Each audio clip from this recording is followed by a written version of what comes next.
believe that men and women are equal. Of course not. Who told you they are? You don't believe they are.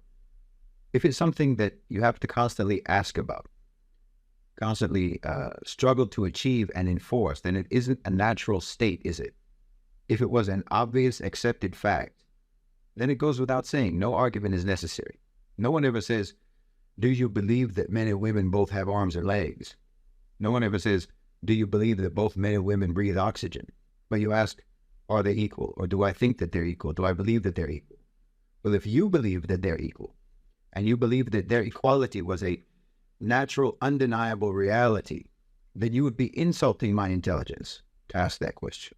Just as you would be insulting my intelligence if you ask me, Shahid, do you believe that both men and women have arms and legs and breathe air? But you're not actually asking me if men and women are equal. You're asking if I believe that they're equal, which means that you're asking me if I believe in your concept of equality. Well, I don't.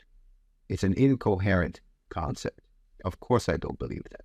Men and women are not equal. Men and men are not equal. Women and women are not equal. Individuals are not equal. How can collections of individuals be equal with collections of other individuals? That's illogical. It doesn't make any sense. Are you equal with your boss? If so, then why is he or she your boss instead of you? I'm not equal to another man who's stronger than me, who's smarter than me. I'm not equal to him in strength, and I'm not equal to him in intelligence. I'm not equal to a man who's richer than me in wealth. I'm not equal to a man who has a higher status in society than me. There are things that I can't understand no matter how hard I try, and there's other people who can understand those same things effortlessly. There may be things that I cannot understand, and a woman is able to understand it instantly. Or maybe there's something that I can do that a woman cannot do. So how are you going to extrapolate from those examples or those scenarios that therefore, because Shahid can do something that a woman can't, or a woman can do something that Shahid can't, therefore that means that this gender is superior to that gender, or vice versa. Now, you created a concept that is inconsistent, does not align with human reality or human complexity. And you invented that concept because your culture has historically been abominable towards women. The West has never known what to do about women.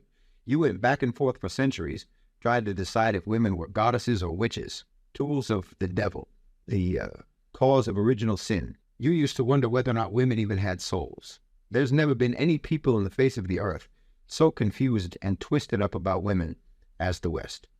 And then you came up with this so-called solution, which was to create this even more confused concept of equality.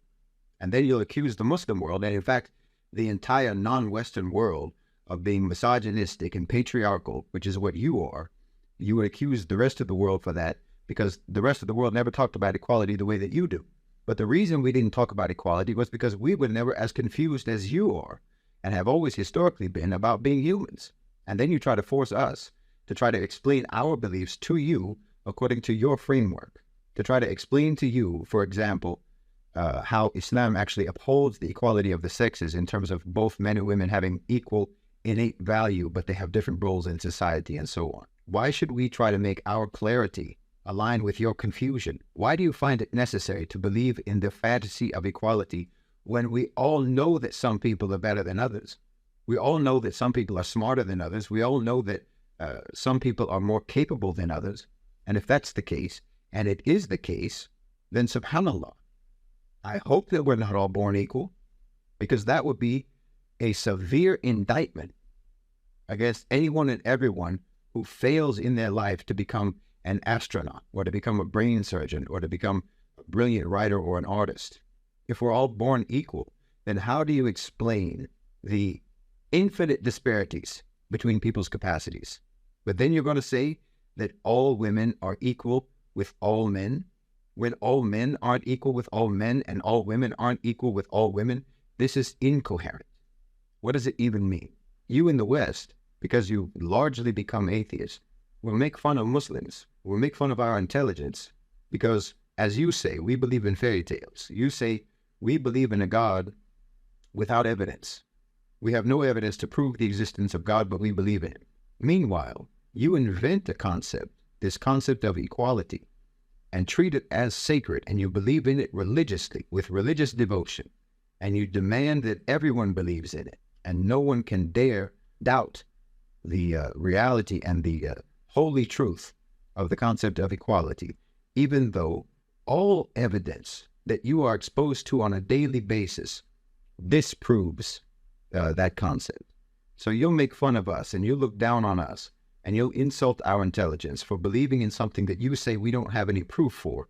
Meanwhile, you're believing in something for which all of the proof that exists disproves it. You see how incoherent your thinking processes are?